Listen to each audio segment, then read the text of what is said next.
Hey, what's up guys? Welcome back to the Wisco-HVAC channel. Today we're going to cover a heat pump with resistant heat, how to wire it up on your thermostat. Now, last video I did a gas furnace, oil furnace type setup with cooling, and today this is practically going to be the same color setup as my previous video. The only difference is you're going to have an O and B terminal. What that is your reversing valve, and so with O, you have the reversing valve powered during cooling mode.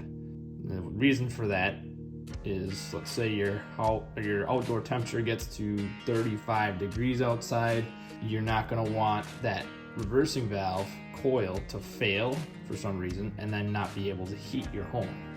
You would be able, I guess, if you had resistant heat, but what I like to do is hook up for common. I like to hook up blue. For O, your reversing valve, I like to keep that orange. W is your heat, keep that white. Yellow is Y for cooling. Green is G for fan. Red is for R, your 24 volts. What I typically tell people, just keep whatever you've got wired up on your old thermostat, use the same wires because they're going to be the same in your air handler that's in your attic or your basement, if you have a basement, that is. A couple pointers when you're stripping these wires: if you do have to restrip the tips off because they get bent, and get a fresh start, make about a 3/8 to 1/4 inch amount of bare copper to make a nice connection here.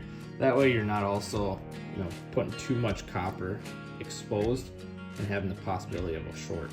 The other thing is, when you're putting on the new sub base on the wall, do not put the screws in immediately when you're trying to put these wires in the terminals. You're going to be fighting the wires the entire time.